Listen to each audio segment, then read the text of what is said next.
Welcome back to the channel. My name's Adam Smith, and inside this game overview and gameplay video, I'm excited to be checking out The Waste of Parts from Sky Kingdom Games. It's currently on GameFound as of the release of this video. If you want to find the campaign page link, I've got it in the pinned comment and video description.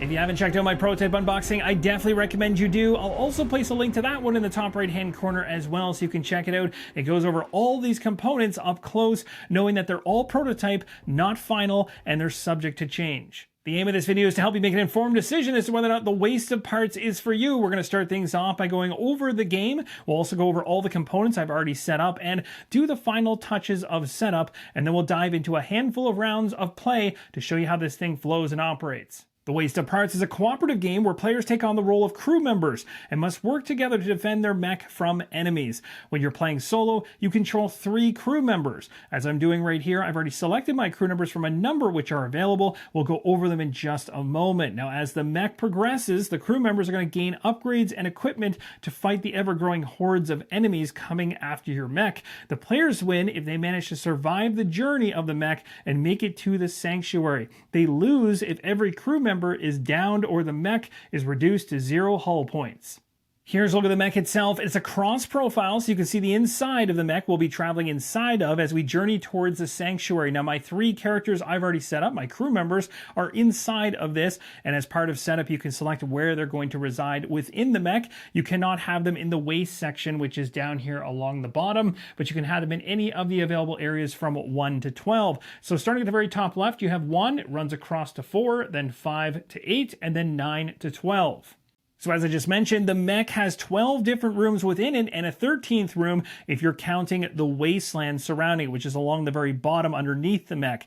Now in the top left-hand corner, we have the aft deck. No upgrade cards can be placed on the aft deck. The aft deck is immune to enemy attacks and effects and cannot be attacked by enemies. Any enemies that are placed there are going to move into the multifunction rooms. And there's a number of multifunction rooms. They're number 2, 3, 6, and 7.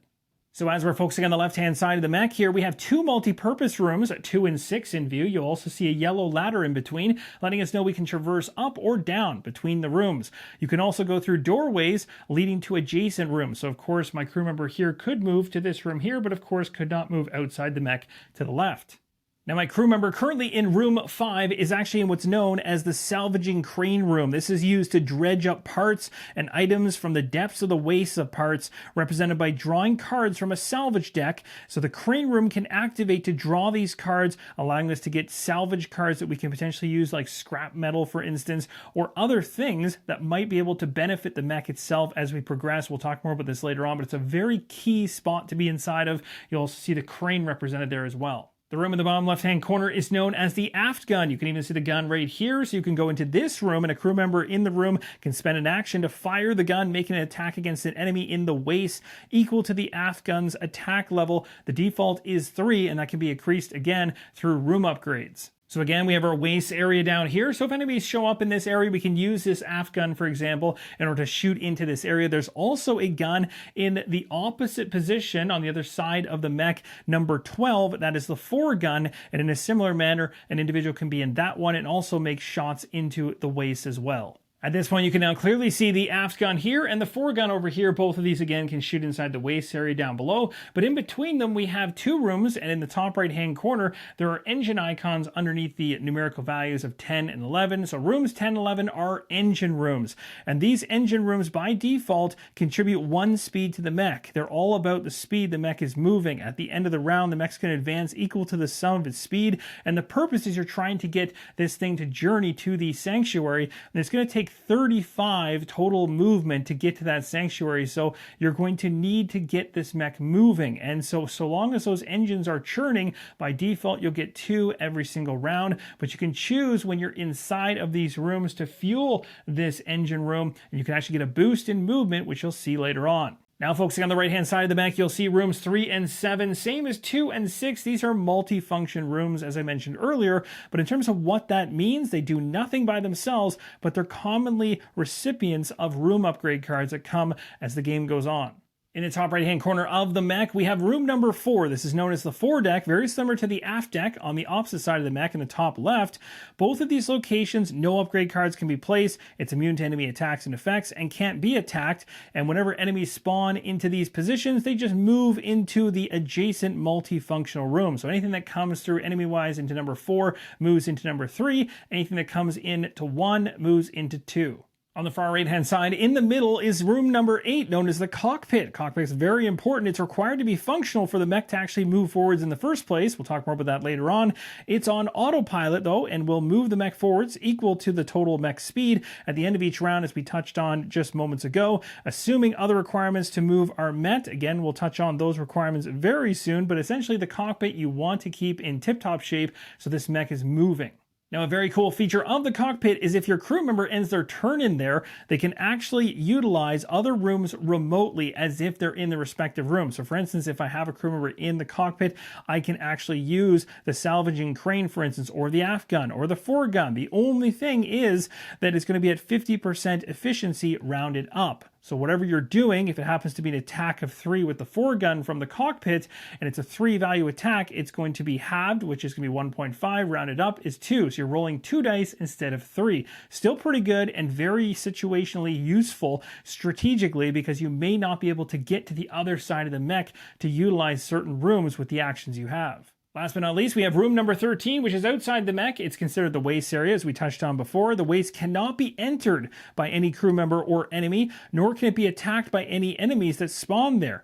Enemies in the waste attack the mech's hull directly. If any enemies are in the waste, the mech cannot move forward at the end of the round. For the purposes of attacks, the wastes are considered adjacent to the fore and aft decks. Now that we have a good understanding of how the mech is set up, the rooms, and what they can do for us, let's take a look at the mech tracker dashboard. This dashboard is broken into 3 dials across the top. So the top left one here is the noise dial. This is set to 4 because we're using 3 crew members for a solo play. If playing with 4 crew members, it's 5 starting noise. And if it's 5 crew members, you're starting with 7 noise. The middle dial is known as the distance dial for the actual mech. As it makes its journey towards the sanctuary, we need to get from 0 all the way around to 35. There are 2 flagged numbers, 10 and 20, letting us know and reminding us that the level of the deck is going to increase over time. There are 3 major levels within this prototype, so as this thing goes along, things are going to get tougher. Last but not least for the dials, we have the mech's hull points, which starts at 20, and we're hoping that we don't see that go all the way down to 0, because that would result in a loss, but there are a number of things that can happen that can reduce these hull points during gameplay. Now remember moments ago when I was talking about that distance dial and the fact that there's levels? Well, you start off at level number 1 in terms of enemies, and that deck's going to be shuffled together and placed in the far right skull position there, which is watermarked.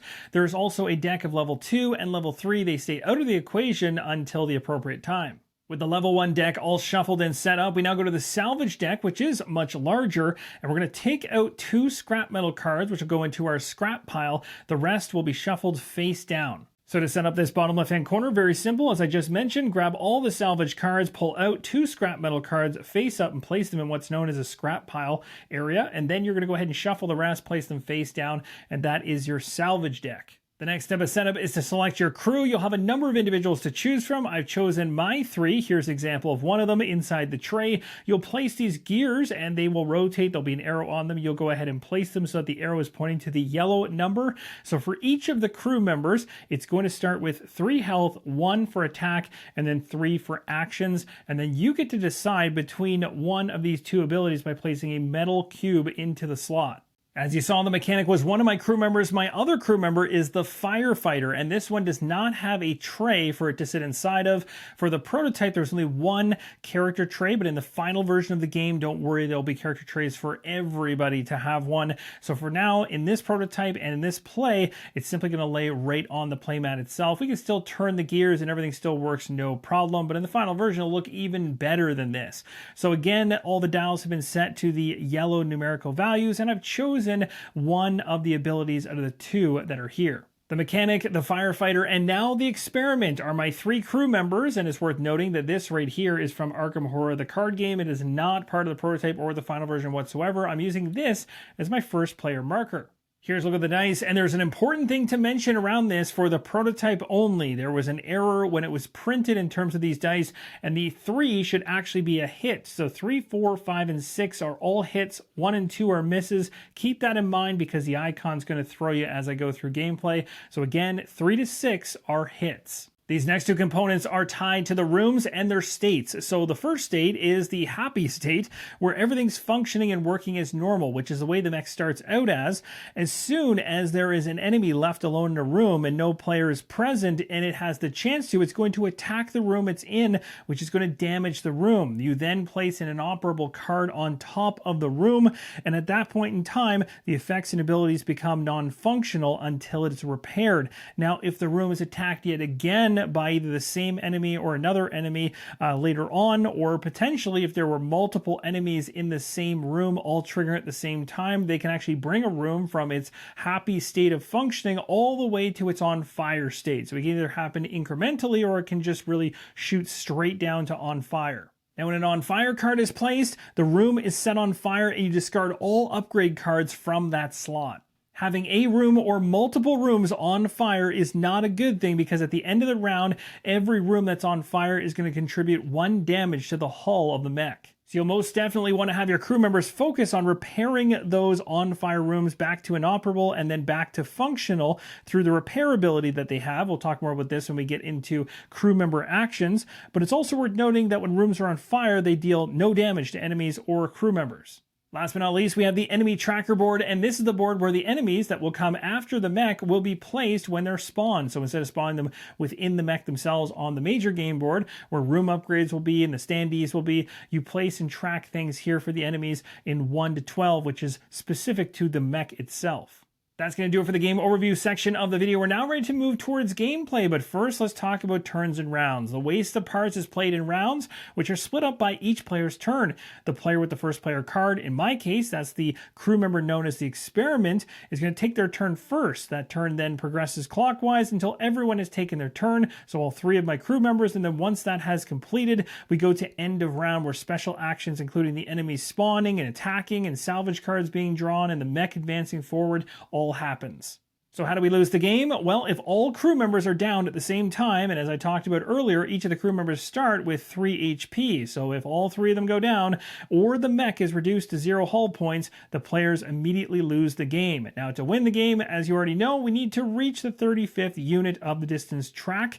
We need to complete the remaining steps of the round as normal. What that means is, from then on, no more enemy cards are going to be drawn once you hit that, but any other enemies that are inside the mech, you still have to destroy all of them in order to win. So just getting to the sanctuary in general is a battle, and then once you're there, you still have to clear the decks in order to get the win. Now, before we go ahead with our very first crew member's turn, we have to check the noise level, which is currently 4 because we're controlling 3 crew members, and we draw that many enemy cards off the top of the deck. Right off the hop, we have an enemy crawling inside of our mech. It's a heavy wastelander. In the top right-hand corner of the card, we see the level, which is level 1 on the skull. In the bottom right-hand corner, you see a number 6. That tells us what room this enemy is going to spawn inside of. So I've already placed the standee as you saw. This card is then going to go to the enemy tracker position number 6. The final 2 numbers on the card, starting on the left-hand side, is the number 2. That represents its health. And then in the middle, it represents how many dice it rolls on its attack. We still have 3 more cards to go, but there is a passive ability that has actually triggered based on my experiment crew member. And it's called Lost Link. It says if an enemy would spawn in an adjacent room, you may have it spawn in your room instead. And that's a really beneficial thing to do because as you'll see when we get to the crew member's turn, they would have to take an action just to move into the same space to make an attack, whereas we can just have the enemy show up in the same space as my crew member to start the game, and that way I have more chances to attack it and potentially take it out, as it is a little tougher to kill this one with 2 health. So I'm going to choose to use my Lost Link ability to entice the heavy wastelander to come into the salvaging crane room. Now I'm going to go ahead and draw the last 3 cards off the top of the enemy deck, and then we'll go ahead and resolve each of them in order. So the next one to resolve is going to be Adjust the Win card. This one's actually easy to resolve. It just says discard the card with no effect. So there are cards inside of this enemy deck which actually will have no effect. Nothing will happen. It's nice because it gives you a breather, but there's only so many of them. This one's gone to the discard now. We go to the next card. The next one is a Wastelander. This is a more standard level 1 enemy, so it only needs 1 damage to be taken out, rolls 1 die against us, but this also goes into room number 6. Now this time it's a bit of a tougher choice. I could use my skill yet again with the Lost Link to drag that enemy into the crane room, but the downside is we know that this enemy in here is going to take at least 2 hits to kill. I'm rolling an attack of 1 die, so I'm only getting 1 hit on every action. I only have 3 actions. I can do the same action multiple times, but that doesn't leave much room for killing both of them if I get some misses. So maybe it's better if we just leave that single unit where it is, and maybe I'll have this individual come up the ladder in order to get at it. The last card off the top of the deck to start things off is Just the Wind. So we have 2 enemies and 2 cards that gave us a pass. I'm now heading into my very first crew member turn, which in my case is the Experiment. As you can see in the top right hand corner, the dial is set to 3, so I have 3 action points to spend. I'll take that dial down by 1 every single time I take an action. You can take multiple of the same action if you wish, so long again as you meet the requirements of the action itself.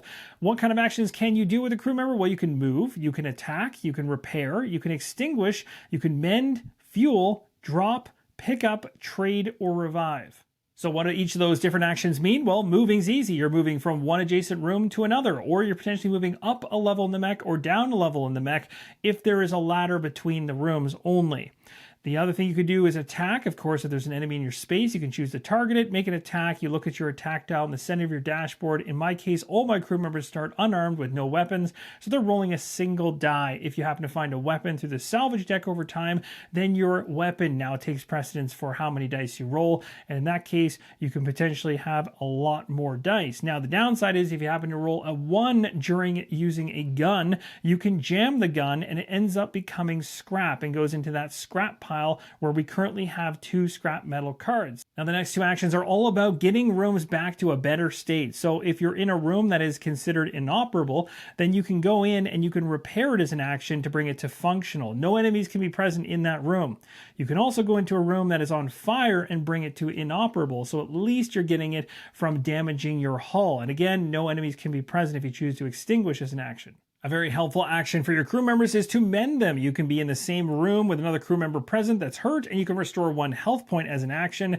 You can also choose if you have a crew member inside of engine rooms, which I have 2 crew members in different engine rooms. You can choose to fuel the engine room as an action. If you do this, you're going to go ahead and move the metal cube on the tracker for the mech, which you'll see me do actually likely in this very first round in order to speed up the mech so that it makes more distance at the end of the round. Now, the con to this is as you're fueling the mech and it's moving quicker towards the sanctuary, the downside is you have to pull an additional enemy card when you have to do so at the end of the round for every time you fueled. So we have 2 engines. If we happen to push both engines by a single fuel each, then we're going to have an additional 2 cards coming out on top of the norm. So basically it's a risk-reward situation. Yes, you're making distance, but you're also making your life a little harder going into the next round. The next 3 actions are all about managing your inventory or potentially just setting yourselves up strategically for the best case scenario between your crew members. You can drop an item if you wish.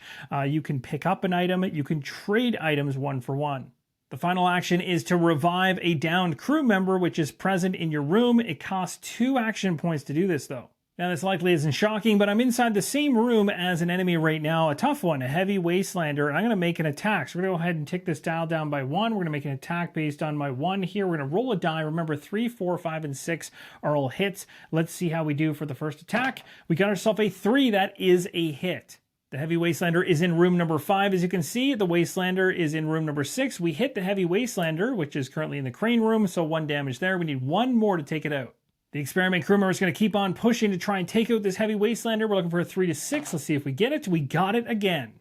1 last enemy on the enemy tracker dashboard, which is a good thing. You want to try and clear as many enemies as you possibly can off of your mech because, of course, the more you leave around, the more that will just continue to accumulate over time, causing you grief in the rooms because the rooms will start getting destroyed. Now, it's worth mentioning this in advance because we won't see it until we get to the end of round, but there is a priority order for how the actual enemies are going to use their turns. You'll see this later on, but they're certainly going to be meddling around and causing problems. I have 1 more action remaining, and you can use up to the maximum amount of actions that you have, but you don't have to use all of them. You can forfeit some. So I'm going to choose to actually stay exactly where I am because I want to make use of the crane at the end of the round. I have to have a crew member in that room to do it.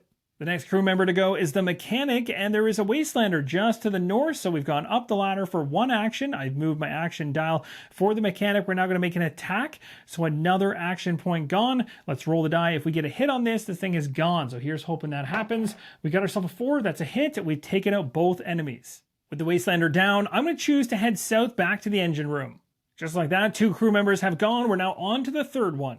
And before we go to the next crew member, I want to show you the ability I have on the mechanic, which is actually really cool. It's a maintenance ability. It says you may use the repair ability in a fully functional room to heal 1 mech hull point. That could come in really handy. Normally, a repair action is simply just to bring a room from inoperable to fully functioning. So in this case, I could actually go right for the hull, which would certainly be good when we start taking hull damage.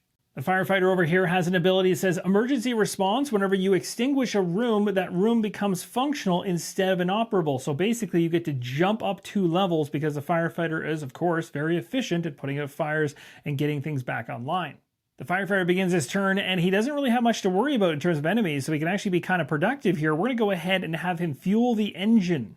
In order to fuel the engine, he has to go ahead and discard 1 scrap metal from the scrap pile. So we're going to take a card from here and discard it. To denote the fact that we're actually fueling one of the engines, we take a look at the engine on the right-hand side. There's one on the left-hand side. We're on the right-hand side of the mech fueling that engine, so we go ahead and take this metal cube and move it up here to remind us. I got 2 actions left to spend with the firefighter. I'm going to send him north 1 room, and then we're going to go to the right to head to the cockpit. That's going to do it for the crew members' turns. We're now done with them. We now move to end of round. Now, the end of round has a number of steps, which I'll go through each and every one of them in terms of what you typically do in each of those steps, but we'll be able to actually skip through resolving certain ones because, of course, in the very first round, some of them are not going to apply, but at least you'll understand all the steps through the end of round. As we go into future rounds, I'm only going to resolve the steps that make sense for that given round. The first step is resolving all room effects. You might have a room upgrade card, for example, that has something that happens at end of round. This is the time it would trigger. Otherwise, you can move right past it. In this case, I can. I have nothing to resolve. Moving on, number 2 is all enemies attacking or moving if present. Well, there are no enemies because I wiped them all out.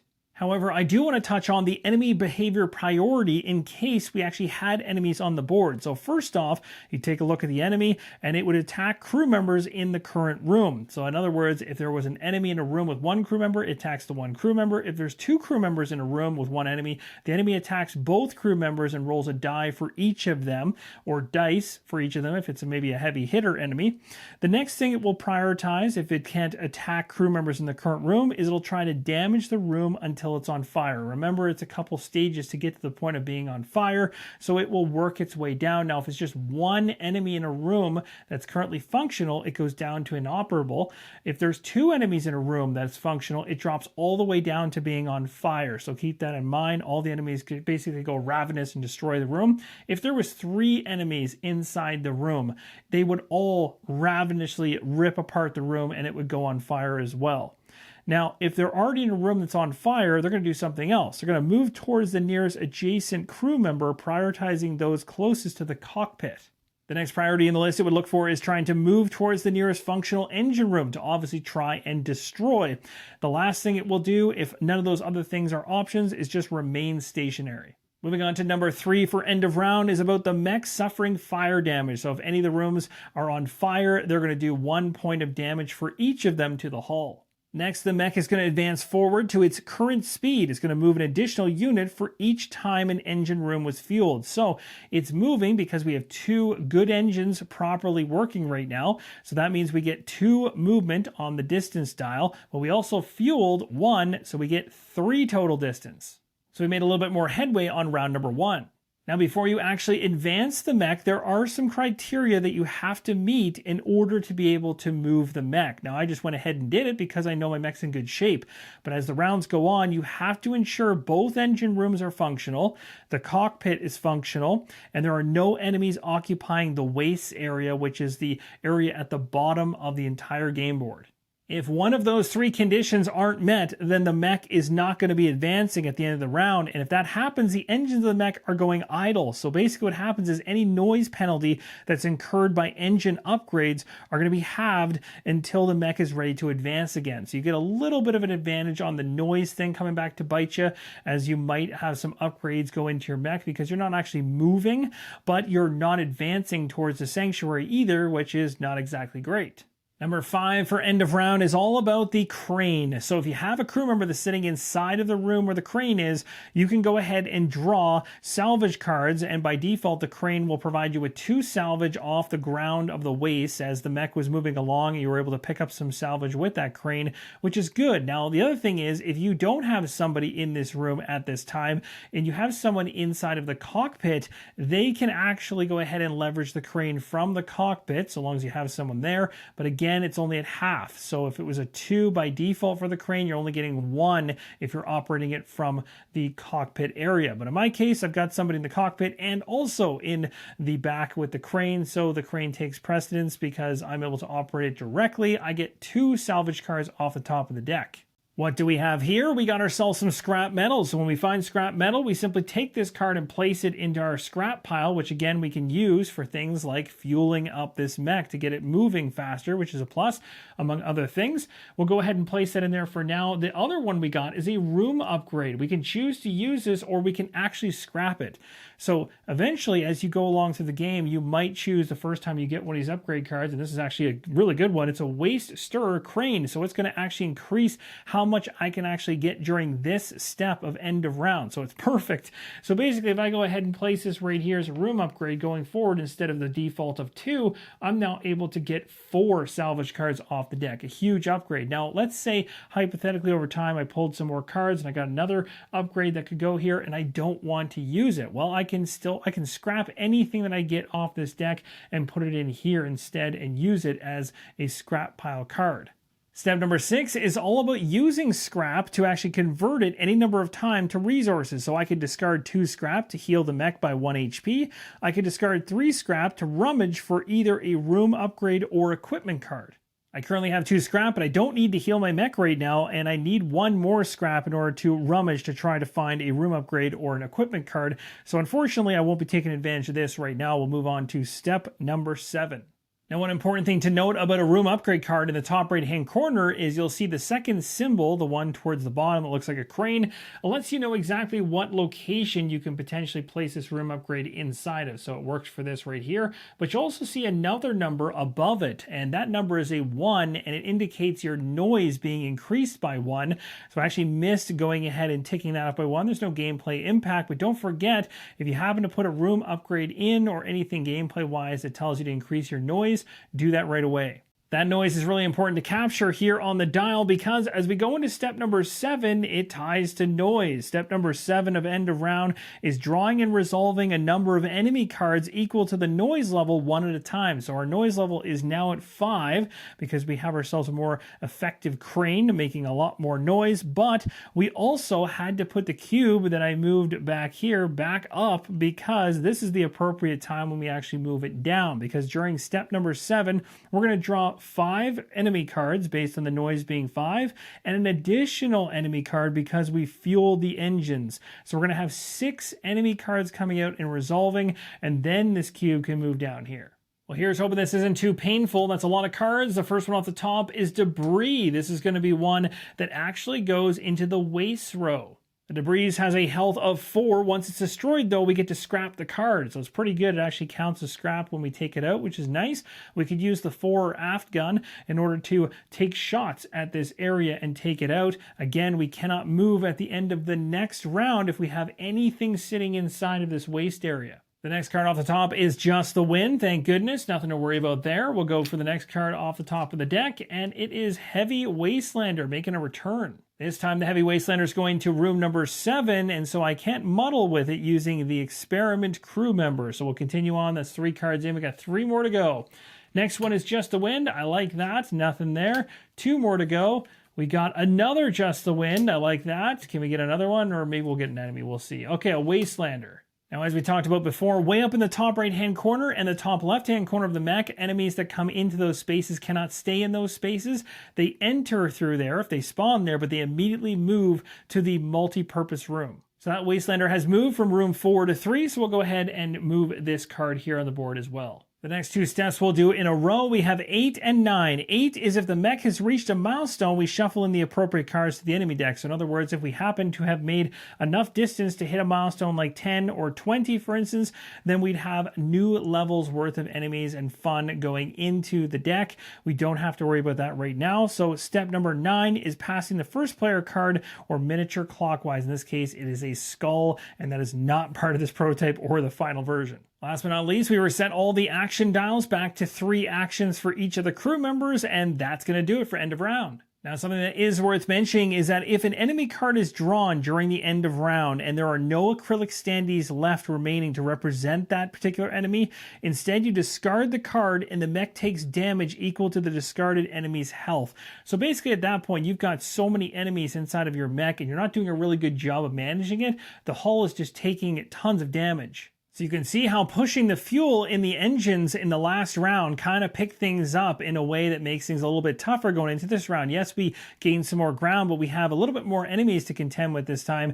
Now we have this debris here we want to deal with, and I'm very close to the gun, which I could just head into right now. I get to this aft gun, I can actually roll 3 dice on its attack, and that could really potentially get myself to a spot where I take it out. Now, I'd be rolling a total of 6 dice because I'd be moving for 1 action, doing an attack with 3 dice, and doing another attack with 3 dice, and hoping that I have more successes than failures. So I spent an action to move, spent an action to attack. I've got 3 dice. Let's see how much damage we can place on this debris. Well, you're certainly not going to see me complaining about a roll like that. I love to see 3 hits, so we're going to go ahead and spend 1 more action and see if we can finish this thing off. Please, if I get a lot of 1s and 2s, I'll be very sad with a roll like that to start things off. Come on, let's see at least 1 success. And that's awesome. She did everything she needed to do in her turn, used all 3 actions, wiped out the debris, and the debris now becomes scrap, so it goes in my scrap pile. I'm going to risk it. I think I'm going to have the firefighter move into the same space as the heavy wastelander and try to make some hits. I have to be absolutely perfect in my attacks to take it out. Here's hoping my firefighter knows what he's doing. He's going in, he's swinging, and he nails it for 1 damage. Let's keep pushing it. Let's see if we can get another hit. Come on. No, we missed it. So we're done with the firefighter's turn. He's in a room with an enemy who's going to attack him end of round. So in order for me to avoid that, I need to move my experiment crew member from the crane room over to try and make a 1 attack last ditch hit to try and take out that enemy. Or I say, forget it, I'm going to stay where I am so I can operate the crane and get the value of 4 salvage cards. Tough decisions to make. That other individual, the Wastelander way up north, we're probably not going to be able to touch whatsoever, and it's going to hurt the room. So you can see quite quickly how all these different decisions have ripple effects, and I can't even mitigate everything. So I'm actually going to choose to leave my experiment character inside the crane room. He's not going to take any actions at all on his turn. That's going to end off the crew members' turns. So again, going through the end of turn, I'm going to be skipping over any steps that I don't have to resolve. The very first one I do have to resolve is the attack coming against the firefighter. It is going to be a die roll of 1, as it states a 1 right in the center at the bottom of the heavy wastelander card. So we're rolling a die. If we see a 3 through to a 6, that's going to be a hit, and we're going to lose some life off the firefighter. Let's see how we do. That is going to be a hit. That's going to knock my health down to 2. That's the heavy wastelander resolved. We're not going to resolve the wastelander above all by himself, who's going to damage the room. And that room is now considered inoperable. The mech is now going to advance forward. We get to move forward 2, so we're up to a total of 5 on distance. Now let's draw some salvage cards, which is great for us because we get a total of 4 now from the deck from this great room upgrade card. First one is a sniper rifle. I am very happy to see that. We'll think about where we can place that in just a moment and who can hold it. Next up, we have an adrenaline shot. That's also very good. And a weapon and an equipment. First time we've seen these. We got a room upgrade. This is containment cell. This one says enemies cannot leave the containment cell. Ignores the first enemy attack each round. That's actually kind of cool. And then next is climbing gear. Wow, this one says this crew member may move vertically to other rooms even if no ladder is present. Now the good news is that the containment cell is a room upgrade card that doesn't actually increase any noise. So that's a huge plus. We're going to go ahead and place that card right here because the next time an enemy comes in from this side, it's going to slot into here. The containment cell will hold the enemy there and their first attack will be nothing.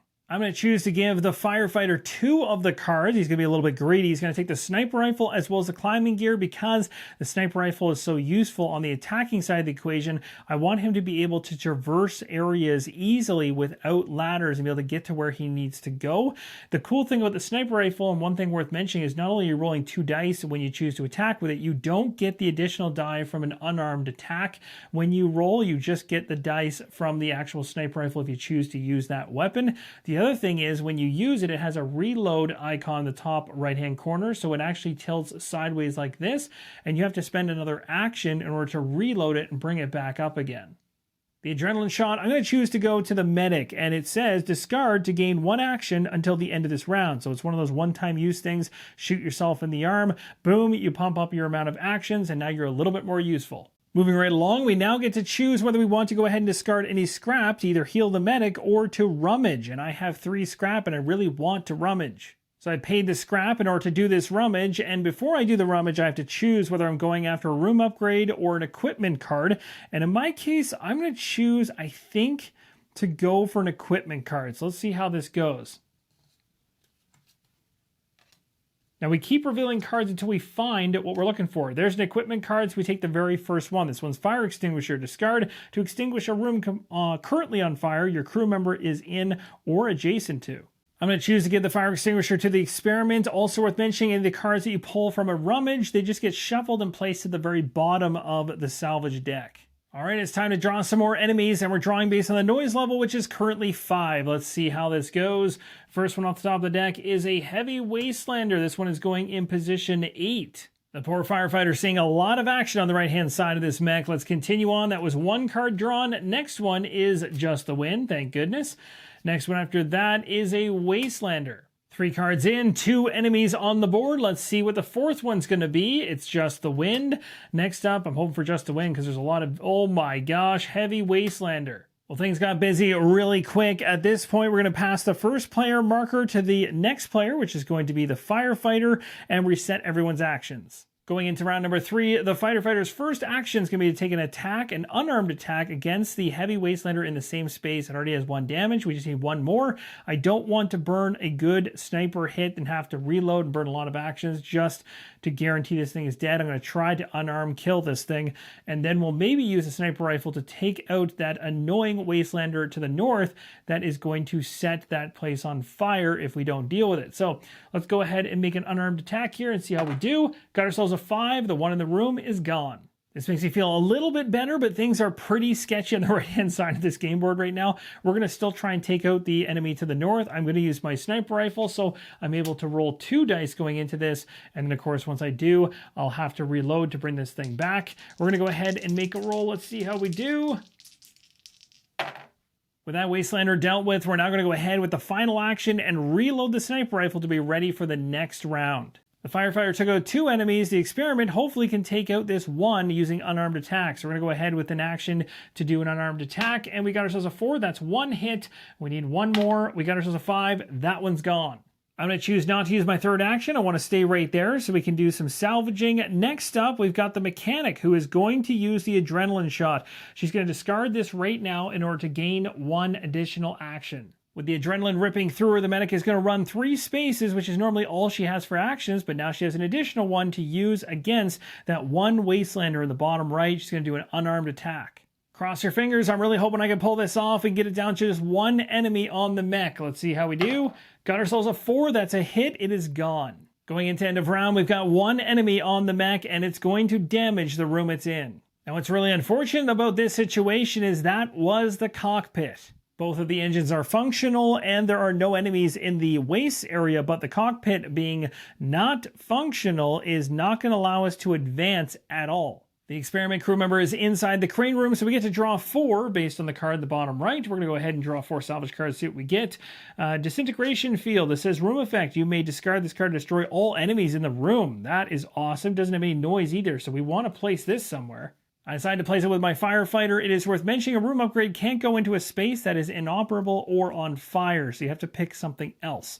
And of course, it has to match the icon there as well, so the icon shows it could be used in a multi-purpose room, so I placed it there. Number 2, off the top, we got ourselves a grenade. That's going to certainly come in handy. At number 3, we got ourselves a grav cannon. That sounds cool. Each time this weapon is fired, reduce the mech's current speed by 1 this round to a minimum of 0. Interesting. So we might either want to scrap that one because it's going to slow us down, or keep it because it could be handy. We'll see. Third, or I should say fourth and final, is light armor. This crew member can only be damaged on a roll of 4 or higher. Ooh. The mechanic is going to get the grenade and the light armor. I think both of these are very useful. Now, the grav cannon is a very tough one to decide on, but it has to be placed and installed in a room that has the same icon. So it could either be this one here or the one on the opposite side. We have 2 guns that shoot regular and they throw 3 dice, but this card throws 7. The downside is we lose a speed every time we fire this gun within a given round to a minimum of 0. So we got to be careful not to use it too often. I also want to put it somewhere where maybe an individual that's going to stay put for the most part, maybe strategically, could jump down here. If I had to put the climbing gear actually on the experiment crew member, that might have made more sense, because then he could have jumped down to this spot. I would have known this. But I think what I'll do is I'm going to put this gun right here, upgrade that particular location, and we'll work to eventually get the climbing gear to the experiment crew member, who can then traverse down to this without a ladder being here. It's time to draw and resolve the enemies based on the noise. We have a current noise value of 5. Let's go ahead and find out who is jumping in. Just the wind. I like that. First one, nothing at all. Second is a wastelander. Then after that's coming in position 8. This one's just the wind. Then we have a heavy wastelander at 9. And finally, just the wind. So actually quite light this time around. It's like they almost knew I was going to go ahead and upgrade this thing, decided to come jump on for a ride, plus another one showed up in the other room that's already inoperable, which is not good. So we got our hands full over there. Starting off this round, I'm going to have the experiment move 3 positions to get just north of the firefighter. In the future, I plan to repair that room. We absolutely need to focus on getting the cockpit clear, so I'm going to go ahead and have the mechanic move 2 spaces over to the left, then up north towards where the firefighter is. She's going to chuck a grenade into the space with the 2 enemies. So 2 actions spent. She's chucking the grenade now by discarding this card, rolling 4 dice, and it applies to all of the enemies in this room. Here's hoping for at least 2 hits so we can wipe everything out. Oh yeah, we got everything we need. Now with the mechanic in the same room as the firefighter, she's going to take a mend action in order to get the firefighter's health back up to 3. So I'll go ahead over to the health dial for the firefighter and take it up to 3 so everybody's at full health. Firefighter moves 1 space into the cockpit, is going to go ahead and repair the cockpit back to a functional state. I'm going to choose not to use my final action, as I want to stay in the cockpit because it will still allow me to use the crane from the cockpit at half the value. So if we have a 4, it'll be a 2. So at least I still get to pull some cards from the salvage deck. There was an enemy we weren't able to handle in the bottom left-hand corner, so that enemy is now damaging this room. So we simply just need to get over there and fix it. We don't want to see this thing go on fire, because if it does, we lose the room upgrade. Great news this round is that the cockpit is functional as well as the engines, and we have nobody in the way, so we get to actually uptick things and move along by 2. So we're at 7. With the firefighter in the cockpit, we do get to draw salvage cards. Again, it's half based on the value that's here for the crane, so it's going to be 2. Let's find out what we get. We got ourselves a medical bay. That's cool. Crew members in this room gain the ability to mend themselves. Any crew member mending another crew member heals for 1 additional. That's nice. And then this one actually generates no noise, so that would be one we probably want to slot into one of the multi-purpose rooms.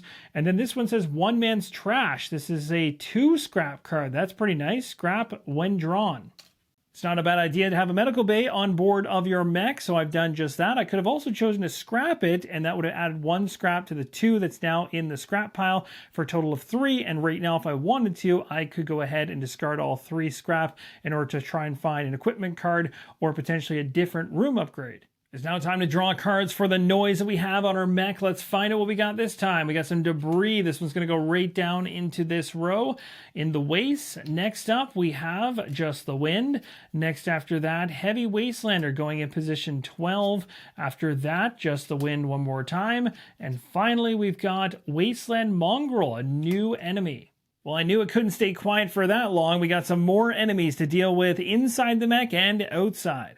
Going into this round, the mechanic is going to start things off. In this situation, we might be all about mitigation. I think what I'm going to do is have the medic head to the far left-hand side just to get in the same space as this monster to ensure that it does not set that room on fire. She's also got the light armor, which forces the enemy to land 4, 5, or 6 to actually damage her. That's going to do it for her turn. We'll move on to the firefighter. He's going to put his climbing gear to good use and go ahead right now, and he's going to climb down into a section of the mech that he couldn't otherwise go because there's no ladder thanks to that climbing gear. And with his fully loaded sniper rifle from a previous round that he already had ready, which is good, he's going to roll 2 dice right now to try and see if he can take this thing out. He needs 3, 4, or 5 to be successful, and he got a 1 and a 1. That is the worst single shot from any sniper in existence. I'm deciding not to reload the sniper rifle, so staying 90 degrees sideways underneath his dashboard, but I'm going to use my final action with the firefighter, just hit unarmed for 1 damage. It won't be able to take this thing out, but we can slowly weaken it, hopefully. Or not at all. This firefighter is absolutely useless. At this point, the crew is just asking the firefighter to use the climbing gear to leave the mech altogether, because at this point, he's not really helping anything. He basically just burned an entire turn. It was a lot of fun, but it didn't pan out exactly the way I wanted it to. Now, way up at the top of the board, we have a brand new enemy. This Wasteland Mongrel has an attack of 2 when it gets a chance to attack, which is not doing right now, but only has a health of 1. So it's a good time for me to try to smack this thing unarmed and try and kill it. So the experiment is going to go ahead and make a roll, see if we can pull that off. Hopefully he can show the firefighter how to do it, and he absolutely does. It's gone. My second action is going to be to repair this room that's been damaged for some time. The experiment's doing an awesome job. He's got 1 more action to spend. I'm just not sure where to move him right now because I could plant him where he is and leave him there. I could potentially move him down the ladder as he tries to go either left or right, depending if he wants to go to the cockpit in the future or potentially back to the crane. I'm not really sure. It looks like the other 2 have their hands full, so he probably does need to get down at least the ladder. So let's move south. That's going to do it for all the crew members' turns. Let's go into end of round. Enemies are going to attack or move. In this case, we have an enemy sitting in the same space as the mechanic, so it's going to attack. It rolls a single die, and it needs, because I have light armor on my mechanic, has to be a 4, 5, or a 6 for it to do damage. So here's hoping that this works out for me, and it's a 3, so it did not get through. Now, on this side of the mech, the firefighter could be hit by 3, 4, 5, or 6. Let's see how that goes. It's a 1. It actually missed. Now we look at the waist area, and we have debris here. These are going to attack the hull directly. So we're rolling to see if a hit is going to occur. Again, on a 3, 4, 5, or 6. Let's see how it goes. And just like that, we've taken our very first point of hull damage. And unfortunately, because there are enemies in the waist, we do not get to advance the mech on the distance track. And for this round, I can't take advantage of the crane in any way, shape, or form. I have no one operating the crane, and I have no one inside of the cockpit that can use it at half its value, so no salvage for me. However, what I do have is 1 man's trash, and if I go ahead and discard this counts for 2, I can use this to repair my hull back to 20. Let's find out what the enemy deck has for us this time. 5 cards. We got Just the Wind. That's good. Next up, a Wastelander in position room 11. Then Just the Wind again. 4th is Heavy Wastelander in 11. And finally, Just the Wind. New standees have arrived on the mech for us to deal with, as well as cards on the tracker. Also, the first player marker has moved and all actions have been reset. And that, my friends, wraps up the game overview and gameplay video for the Waste of Parts from Sky Kingdom Games, currently on GameFound right now. If you want to find more information on this one, you can check the pinned comment and video description for the campaign page link. You can also check out my prototype unboxing, which I've done. And I really hope this video helped you see the game in action and helps you make an informed decision on it as you try to traverse with your mech all the way to the sanctuary and win by clearing the decks of all the enemies once you get there. Thank you guys so much for watching, and as always, keep on rolling solo.